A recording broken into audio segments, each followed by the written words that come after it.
Who? Mitchell Musso. No. He's good, but he's not that good. Oliver from there. Brady from Paraguay. Okay, I think I got it. Slaps? Mm-hmm. Yes.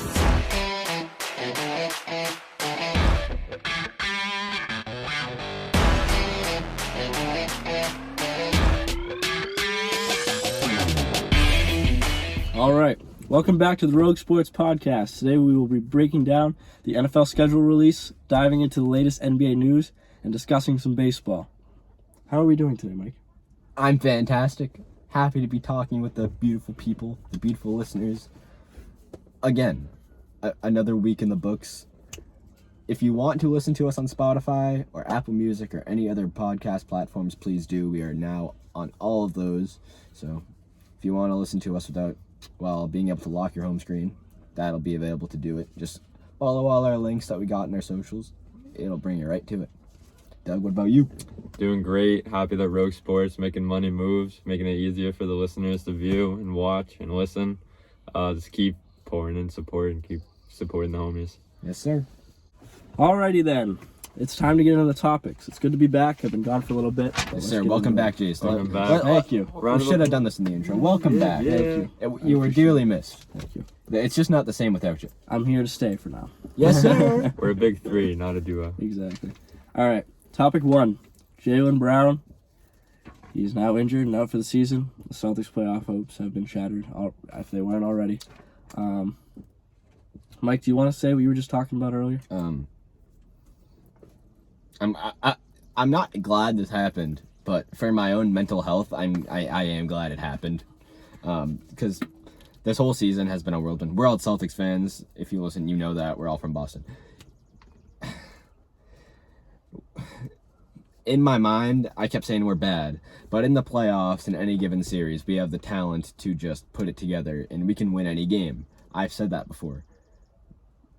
This kind of puts my mind at ease and takes away the false hope that we could actually really do something in the playoffs. So, in a way, I'm glad this happened. Obviously not for Jaylen, but in a way, I'm glad this happened. So the playoffs, for a few years, like the Isaiah Thomas-led Celtics, there were no expectations heading in the playoffs, so anything was gravy. It was good.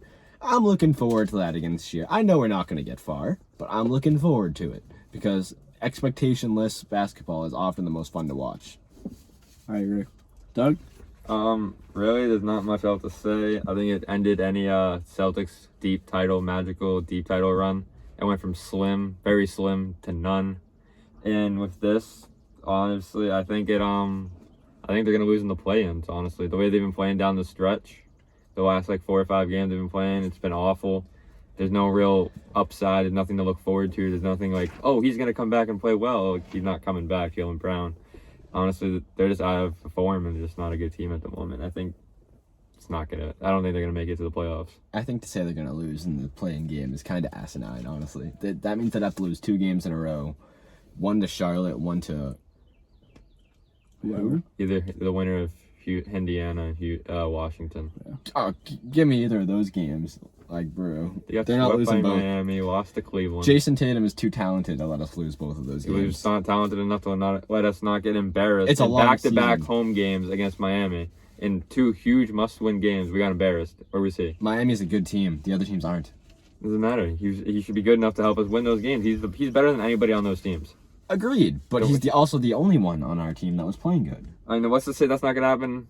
The play-in, it's one game. Anybody can do that. Anybody can pull off the upset. But for us, it's 2 because we're a higher seed. We have to lose 2. I don't think the Celtics can lose 2. However, that means we're going to be playing either Philly or Brooklyn in the playoffs. That's not going to go well. I don't care. I also would rather watch them losing the play-in. I'd be happy for them to get 2 games against Philly, 1 game against Brooklyn. I'd be happy with that. I agree. Basically, I think all this season proved was Danny Ainge has a lot of work to do in the offseason. And he is very much on the hot seat, I feel like. That makes me excited, though. Granted, we've been thinking he's going to do something every year for the last 5 years. Now there's pressure. There's always pressure. We're supposed to be title contenders. Now there's a lot of pressure. Oh, okay. We're not even making the Eastern Conference Finals this year. Because Jaylen turned into a star. Jason Tatum continued what he did end of last year, all season. No one knew if he could. 60 points in 1 game. Yeah, there's pressure to win now. like we didn't have before. It's gonna be fun, man. It's gonna be fun. Alrighty, we'll move on to topic 2 of the NBA. Russell Westbrook breaks the all-time triple-double record, which is pretty good. Good for I him. think we could all see this coming from the past couple of years. Oh, yeah. Dude always gets a triple-double. Like, what is it? Like, how often does he get a triple-double? It's like almost averages half. it for the season. Yeah. So obviously, probably more than half. Almost half of his games this year have gotten triple doubles, and that's that's ridiculous. That's More. crazy. It was like just about half, I think, and that's insane because that means half the games he doesn't, half the games he gets more than what he needs for a triple double to average it, which is crazy. Mm-hmm. So that means if one game he gets 5, that means just for average sake, needs another game 15. he has to get 15 assists maybe in a game. That's what's crazy to me is that he does that. He's had so many games Consistency. where it's like 20, 20, 20. Like it's like video game numbers what he's doing. Crazy. That's about it, though. Not much to say about it. Congratulations, Mr. Westbrook, if you're watching this. It's a 47-year record. We love you. All right. I'm going to step out for a minute while these two talk about baseball, something I know nothing about. They're going to talk about their power rankings and the new number 1. All right. Take it away, boys. So, sorry about that. We had some technical difficulties with our recording device, but we're back. You know, a little blip on the radar, but we're good. So, yeah, we are going to get into the power rankings the MLB just released. And, it got mixed up a little bit. There are some interesting teams that if you put out this list before the season started, you would genuinely, like, faint at these teams. Like, looking at it now, I think 3 to 4 of the top 5 are kind of shockers. Yeah. And so, yeah. So, the top 5 that the MLB released, the official MLB website put out there, was at 5 Athletics, who, surprised to me, 4 the San Diego Padres, No surprise. the 3 the Chicago White Sox, 2 the San Francisco Giants, and number 1 our very own Boston Red Sox. Now, Brandon, are there any real surprises, or would you change anything of these top 5? Honestly, the biggest surprise, even though they haven't been playing that well, it's just still shocking that they're not in top 5. It's the LA Dodgers. I think they dropped to 7. 7 or 9, somewhere between there. It was incredible. They're the best. They're supposed to be the best team in baseball. They're not even in the top 5. I mean, they just lost Corey Seager today too, with a broken hand. So that's another bat. I mean, they're in trouble. They're in deep trouble if they're in the division. That's a surprise. Something I would change is I'd probably put the Padres at 5 and move the A's up, because the Padres have been kind of underwhelming this way. But other than that, I think it's just about right. Yeah. Yeah, I would the Dodgers have been playing better of late, but they need to earn their way back up. They for sure. I would make a few changes. Like, I would have the White Sox over the Giants, because even though the Giants have been playing good, the White Sox are just the better team. And I think if you're gonna have the Dodgers at 7, you're clearly going off by talent and what you think. And I think if going off by talent and what you think, you can't. I feel like you have to put the White Sox a little higher. So my personal top 5 would be the Red Sox 1, White Sox 2, bump the Athletics to number 3, then the Padres at 4, and the Giants at 5. Despite all the good the Giants are doing, I can't put them at number 2. I think they're 5th, and that's just looking at the top 5. Like, if I were to look, I might put the Dodgers over them, based off what I think they can do. Yeah. I'm not gonna put the Yankees. They haven't been doing good at all. They still have to prove it. They beat up on the Orioles. Nice. Yeah, they rose up the standings a little bit. They're doing their thing. They're turning around a little bit, but they're not worth that conversation yet. But I agree with you on the fact that you think the White Sox should be higher because they have more talent. But I think the Giants are above them because they're getting the more respect from leading their division of the Dodgers and the Padres. Team that were supposed to be ALCS opponents now turned second and third because the Giants are just balling out. Yeah. The White Sox are the best pitcher in the American League right now. Giolito? Carlos Rodon. Oh yeah, he's nasty. He has I On my saw fantasy team. a 0.58 ERA this year, which is nuts. And he It's has a nuts. no-hitter. Yeah, he's a no-hitter. So I mean, everyone does apparently. everyone does, yeah. As last week was told. Watch last week's pod. Me and Brandon got in a little debate over what the MLB needs to do, or if they should do anything about the influx of no-hitters and this pure pitcher dominance this year that has been occurring. Go watch it if you haven't already. But yeah, But furthermore, we mentioned earlier the Red Sox are the new number one. That's a big deal. But are we buying it? What are we feeling? I'm beginning to buy it. Like, the thing that gives me pause is we don't have name brand pitchers. Until Chris Sale. Yeah, until Chris Sale comes back. Maybe we know he'll be the same. Nobody knows. Yeah, I'm confident that he'll be the fine. I think they're taking it slow with him personally. That they should.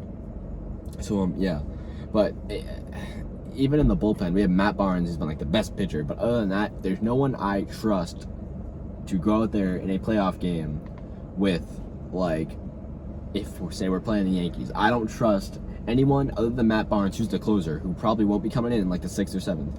I don't trust any of them to go out there and face Aaron Judge, Giancarlo Stanton, and Gio Urshela, say 1, 2, 3 in a row.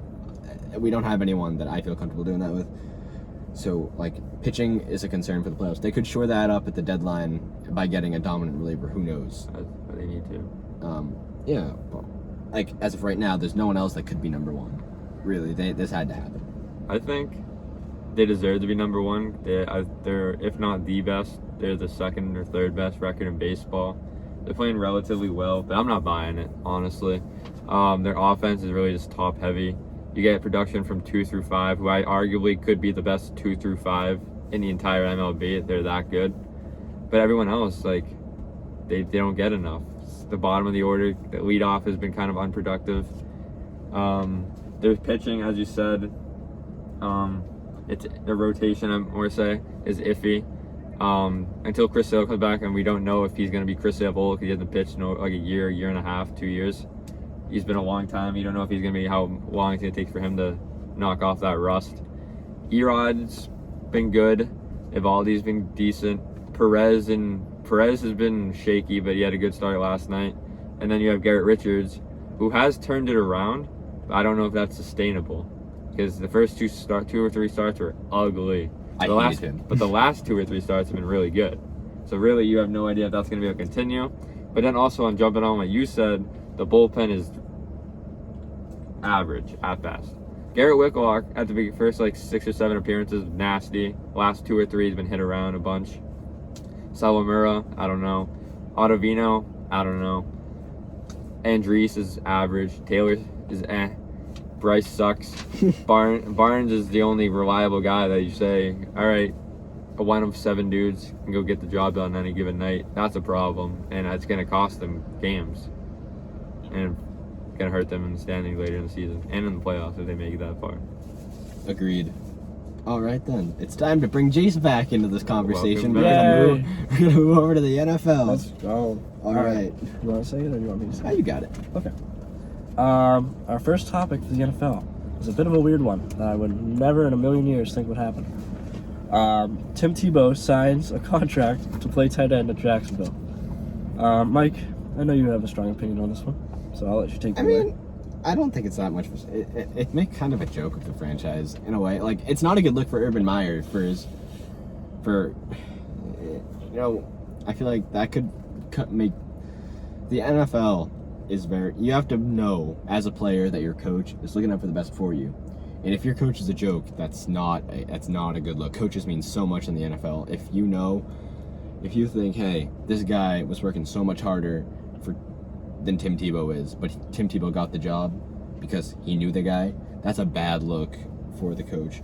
But also, this, in a way, could benefit Trevor Lawrence, because Trevor Lawrence is like the most touted quarterback, maybe since Peyton Manning, definitely since Andrew Luck. And we haven't said his name once in the past few weeks. Mm-hmm.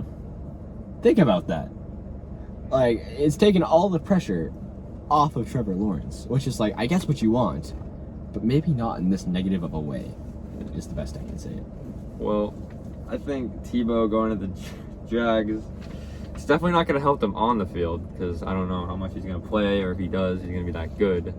Well, then in the last few years, I'm going to avoid last year, because COVID year, not many fans can go anyway. They haven't really been packed in the stadium. They're not necessarily a well-known or liked team down in Florida. Florida generally isn't a great sports city for fan-wise. But Trevor Lawrence and Tim Tebow that's going to draw attention to your team. That's going to draw a lot of eyes, and I think that's what the franchise needs. They need more support, more love from the fans. But just imagine Trevor Lawrence, T.Y. to Tebow touchdowns. That would be awesome. That's what the world needs. Jace, what do you think? I said this earlier. I'm basically the same as you. Obviously, it's great for media and all that stuff, and probably wearing a Tebow Jacksonville jersey wouldn't be that bad of an idea either. But I don't see him doing much. It's going to be like a Walmart Taysom Hill kind of thing. I don't think he's going to do as much as Taysom Hill did, but I think that he's going to play like this very similar style, obviously, because they're both quarterbacks playing tight end. Yeah, I mean, that's all I got. I mean, I just wonder what number he's going to wear. You know that's one. He's not going to be very productive on the field when your biggest question is what number he's going to wear. I'm curious. Because he can pick up. whatever number he wants. True, As long as it's not taken, obviously. Yeah, that's all I have to say. Nothing much. It's just, we'll see how it plays out. It's a bold move, honestly. Next topic. The juicy topic. The NFL schedule got released. You know, we're gonna go into our favorite games, and we're gonna predict the records for probably the 4 top teams, and then our team, the Patriots. We just wanted to throw them in there because We love them. it's the most interesting thing for us, at least. You know, we're just ready. Okay. Jace or Brandon, one of you start us off, naming your top 5 favorite games of the year and kind of explain why. Okay. I guess I'll go first. Number 1, we're Pats fans, obviously. I think this is also league-wide, like a great game for everyone to watch. It's the Buccaneers at the Patriots. Tom Brady makes his return to New England. I mean, I was looking at the tickets for it.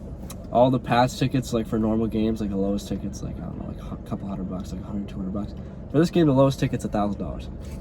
That's ridiculous. Everyone knows this is going to be a much anticipated game. Tom Brady's going to have to. I mean, Brady already proved it last year when he won the Super Bowl that he could do it on his own. But this is more of a Belichick kind of prove it kind of thing. Like, I feel like Belichick needs to win more than Brady does in this game. That's my number 1. Number 2, Bills at the Chiefs. They're obviously going to be both really good next year. I think they're going to be fighting for the top spot in the AFC. Them and Cleveland probably. I think that's my kind of top 3 for that. So it's the Bills at Chiefs. Do I think the Bills are going to win? Probably not. But obviously, if they do, that'd be huge. Obviously, that's just a big game. Number 3, I have Bucks at Rams, week 3. I think the Rams are going to be really good. I have them as one of my top 4 teams. I think Matt Stafford could come out and beat Brady here. I actually have them beating Brady and the Bucks in my records. Number 4, I have Bucks at Saints. Obviously, Drew Brees is gone, so we don't really know exactly how good they're going to be. But I think they're still going to be pretty good. I mean, their defense is pretty good. They can hold their own, especially without Drew Brees, I feel like. And then 5, this is probably biased, but I have the week 1 Dolphins at Patriots. The Dolphins, they got a lot of weapons for Tua. They got Will Fuller and Devontae Smith, right? Jaylen Waddle. Heartbreak. Doug loves Jaylen Waddle. We didn't get him. We had to play him week 1. Yeah. So I just think that, and obviously the Patriots, we don't know how good they're going to be. They picked up a lot of weapons. They made a lot of moves. We don't even know who their quarterback's going to We be. don't know that either. So that's kind of a game that people could watch and be like, all right, this is what this team's about. And, yeah, I mean, they could both be equally as good. One could be a lot better than the other. We don't know. It's all up to watching and figuring that out. So, yeah, that's kind of a wild card game. We'll see how that goes. Those are my top 5 games. Does anyone else want to say their top 5? Doug, you got this. All right, I think 1 goes without saying. It's pretty obvious. Pats Bucks. The return of Tom going against, still to be decided, but it could be Cam, his current replacement, or Mac Jones, the quote-unquote predecessor to Take Tom out Brady. the quotes. Take out the quotes. He is the predecessor. I mean, if he proves that, I That don't know. not predecessor. He's the successor. That's what it is. He's the successor. we know words. Yeah. But yeah, it's gonna be. I think it's gonna be up for Game of the Year candidate. Honestly, last year they probably would have 30-piece the Pats. This year it's gonna be a really good game. 2 Rams Seahawks. Who doesn't like this? This is a rivalry divisional game. 2 elite powerhouse teams. DK Metcalf versus Jalen Ramsey. It's gonna happen twice a year, and it's gonna be amazing each time. And it's just a fun game. Stafford versus Wilson. 2 good offenses. My number 3 gotta be Browns Ravens. I think last year was either week 16 or 15 or something like that. They played on like Sunday night. I think it was a Game of the Year candidate. It was such a good game. And I think both teams just got better this offseason. They're both elite teams, and it's going to be really entertaining. Baker versus Lamar. 4 is Cowboys Bucks. It's opening night, Thursday night. Bucks are getting their rings. Crowd's going to be packed. First night of the season. Dak's going to make his return. Revenge tour starts this game. It's going to be a hell of a game. Bucks probably going to win, but it's going to be a really good one. And 5, this might come as a surprise, but Jaguars Bengals. Granted, you look at the team, you're like, why? They're both terrible. Let me tell you why. The 2 quarterbacks. Joe Burrow, last year's number 1 pick, versus Trevor Lawrence, this year's number 1 pick. It's going to be a great matchup. 2 young, talented quarterbacks. They're just everything a guy wants to see. What week is that game, do you know? I forgot. I didn't like that. There's a chance Joe Burrow might not be playing in that game. I hope it does, or I'll be really sad. I'm kind of stupid. Okay, yeah. Okay, so my top 5 were, so number 1, it's obvious. Goes without saying, Bucks Pats, enough said, moving on. Number 2, I had Browns at Baltimore in week 12. Because, excuse me, sir. Browns at Baltimore week 12. That's a divisional game late in the season between 2 very good teams. That's just going to be a fun one because it could have very big postseason ramifications. That's going to be a really good game. Dallas Bucks week 1. This is both a combination of one, it's a Bucks game. I feel like all those are going to be pretty entertaining. But on top of that, we're going to learn a lot about Dallas. Like, how good will their new defense be with Dan Quinn as their defensive coordinator? How will Dak Prescott be this year? I think he'll do fine, but no one knows coming off that kind of injury. It's going to be a good game all around to watch. Bills Kansas City at week 5 for my number 3. I had the numbers mixed up. No, arguably the 2 best quarterbacks in the AFC. If Deshaun doesn't play, I want to emphasize that. If Deshaun doesn't play, it's going to be a really good game. 2 really good teams. They met in the... Did they meet? They did meet in the playoffs, right? Who? What was the matchup? Bills Chiefs. Yeah, the AFC title game. Yeah, AFC title. It was such a good game. I'm excited to see that rematch. Probably 2 of the big titans in the AFC going at it. 5, I have Rams at Seahawks. If this was later in the season, it would be higher on the list. It's week 5. I'm excited to see Matthew Stafford with the Rams, with Sean McVay. I think Matthew Stafford has been very underrated his entire career because he's in Detroit with below average head coaching to bad head coaching.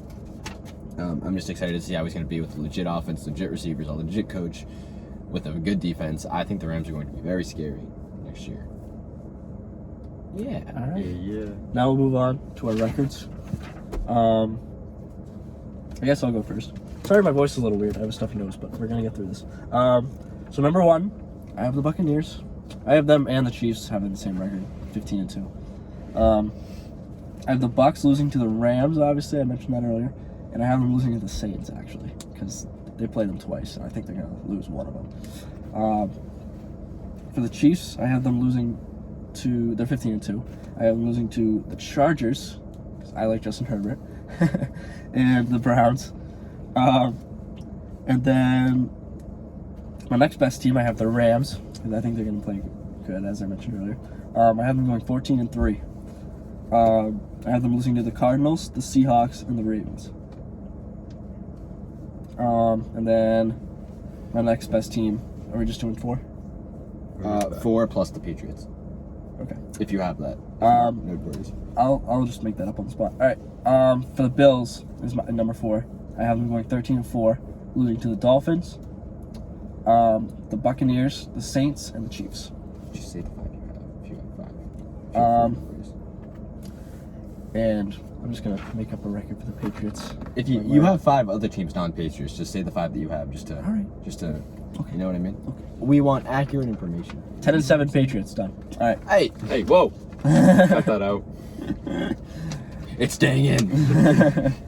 It's on the record now. I can't do anything about it. You're kind of underwhelming the hometown team there with 10-7, my guy. Mm-hmm. God damn, that hurts. Yeah. And then I have Cleveland. Actually, yeah, I have Cleveland going 14-3. Probably should have put them above the Bills, but I have them losing to the Ravens, the Steelers, and the Chargers. Coop, would you like to go? Okay, sure. Bucks and Chiefs, I both had 15-2, just like Jay's. Bucks, I had them losing to the same teams that Jay's had, the Rams and the Saints. The Rams, I guess, is an upset, but I think we both acknowledge how good the Rams are going to be. So, that's just an early season loss to put on them because we know how bad they were at the beginning of the year last year. The Bucks, like, people pretend like the Bucks were just like this juggernaut all year long. They weren't. They were actually pretty average to start the year. They just picked it up as they played more together. I'm not convinced that's going to be like that the whole year, so I think they're going to have some early season struggles. That being said, I still have them going 15-2, so there's not going to be that many struggles. Then Chiefs, I have them losing 1 of 2 to Baltimore because they played twice. I don't see them beating them twice. Then they play the Chiefs Killers. I forget what week. They play the Chiefs Killers, the Las Vegas Raiders. For some reason, John Gruden just has it out for Andy Reid or something. The Walrus. I hate that nickname. He's a very good tight end. For some reason, Derek Carr, John Gruden, they just have it out for the Chiefs. And they always find a way to win somehow. I don't know how or why. They do. It's going to happen. Browns, I have 14-3, losing to Kansas City, Baltimore, and Pittsburgh. Pittsburgh, I guess, is the only really questionable one on that. But it's a divisional game. You never know what could happen in a divisional game. Emotions are high, especially with the Myles Garrett, Mason Rudolph thing. It's going to be fun. I don't see them losing, either of them losing twice to each other. I think both of them have too much pride. They're going to split that 2-game season series. Bills, I have them going 13-4. A little bit under what I thought. I expected when I just heard the Bills, I think 14-3, 15-2, because that's how good they are. Looking at the schedule, though, I think they lose to Kansas City. I think they lose to Tampa Bay. I think they split the season series with each of New England and Miami because, like I said with the Pittsburgh one, there's a lot of emotions, and that division is so good, top 3.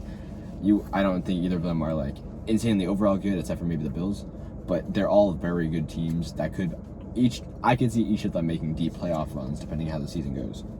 Then I put the Pats here just because I wanted to. I don't think they're the 5th best team, but we have them here either way. I think going 13-4, surprisingly, same as the Bills. Maybe that's a little biased, but looking at the games, I have them losing to Buffalo once, Miami once, splitting the season series again, losing to Tampa Bay week 4, which I could easily see them winning that game, by the way. And then I have them losing to Cleveland because they have a very easy schedule looking at it. I could see them having that good of a record. Surprisingly myself, honestly. Doug, what about you? Similar to you guys, Chiefs Bucks go 15-2 each. The Chiefs, they lose to the Raiders, who for some reason played them really well. Last season they beat them, and the Chiefs won on like a last-minute touchdown. So I think the Raiders get them there, and I think the Chargers get one. They split with them, those 2 teams. I just don't think, actually, with the Chiefs, they're 15-2. I don't think Mahomes is gonna get like sacked all year. Honestly, that O-line is just so good. I mean, he's gonna have so much time in the pocket to go find Kelsey or Hill. It's ridiculous. Bucks 15-2. I think they're gonna split with the Saints because they play them really well, and I think they're gonna lose to the Colts, who I think are a really good team. Good run game, good O-line, really good O-line. Good defense. Very good defense. Obviously, the quarterback is a little iffy, but honestly, I think they can persevere and get a good win here. And the Bucks are obviously the juggernaut still. The roster-wise, didn't lose anybody. Pats, I have them going 12-5. I didn't really have them. I didn't really pick out the losses they had, but I think they're gonna do their business against the lower-end teams. I know they're gonna split with the Bills, lose to the Bucks, but I think they're just gonna get the job done when they need to, and then the tougher games I think are gonna be as said tough, and they might lose, especially with the new team sort of. Browns 13-4. I think they're a revamped team. Their defense got much better. Baker hopefully will get some confidence after last season. I mean, he already has the most confidence I've ever seen for a player, but hopefully even more because he actually has success now. Odell will come back, will be good. Then the Bills, I think they're gonna build on the last season's record, go 13-4. Josh Allen's gonna have a great season. Diggs might decline a little bit. That's just because he had such a good last year. Mike's baby. It's hard to do even better than that. So naturally, he's gonna decline. Yep. Either way, still gonna put up very good wide receiver numbers. Probably gonna be a top 5 receiver at the end of the season. Don't talk about my first child like that. Talk about it. You will never speak down upon Stephon Diggs again in your life. I'm telling you that right now. It's a warning. This is a warning. Sorry. It's a threat. He's my man, and I will not take any Stephon Diggs slander. I need more respect for your child. Who do you like more, Mike? Deshaun or Stephon Diggs? Different. It's different. You can't choose between. Deshaun Watson is my rapist. Stephon Diggs is my baby. There's a difference. That's all I got. Alrighty. What did I do? Are you you got anything else to say about your stuff, Tom? No, what the hell was that? You're a rapist. And you're a He is baby. my rapist. He is mine. You can have him. All right. Mahomes is way better anyway. No, Deshaun's better, and Deshaun's better at everything, and that includes rape. Oh, Hey, we're not winning. If you guys want to see this debate, there's another podcast you can go Yeah. listen to. That was what, week 2, I think. I don't even remember. I think week 2 was our Deshaun debate. So second video back on when we YouTube. were children. Now we're none. First couple of Young podcasts. lads. Also, Now we have a child and a rapist. All right. I've grown. Okay. I've matured. I've grown to accept people for their flaws. Even though Deshaun is still innocent. This is fishy. Free Deshaun, free Deshaun, guys. He's still gonna get suspended by the league because Roger Goodell is a tool and will suspend someone Suspended just Brady based. with no evidence. There's no evidence against Deshaun right now. Literally, there's none. Like, literally none.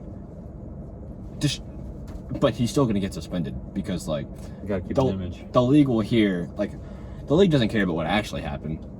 They'll, like, their worry is that, oh, people are gonna hear this guy has 22 sexual assault allegations against him. We can't have him playing in the league. Look into them. They're not true. Look at all the information that's out right now. There's no proof that anything actually happened. There's proof. There is some proof that there was consent involved. That some of the massage therapists bragged about massaging him. There has not been one text message saying, "Oh my God, I got raped." But there have been several saying, "Oh my God, I just got to massage Deshaun Watson." And have you seen his girlfriend? Like, is he really gonna rape somebody? Explain it to When he me. gets to go home to that, come on. Explain it to me. All right. Make it make sense. Do we have anything else to say? No, I think that's the end. All right. Mike, you're on a roll right now. You want to do the outro? Sure, why not? All right, guys, thank you so much for watching this week's podcast. It was great to have you in here. Again, watch us. Any platforms you like to watch podcasts on, or listen to podcasts on, Spotify, Apple Music, all that shit. Please listen. We are new. We are growing. We need your help. Only going up from here. Yeah. All right. Join So, the family. yeah.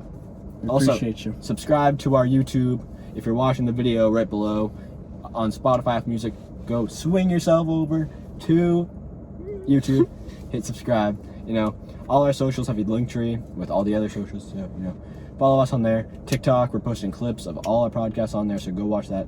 It's a good time over here. We want you to join us. Okay? Yep. I have timestamps down below as usual if you're watching on YouTube. Yes, sir. And yeah, thanks for watching, guys. See you next Later. time. Later, Thank boys. you.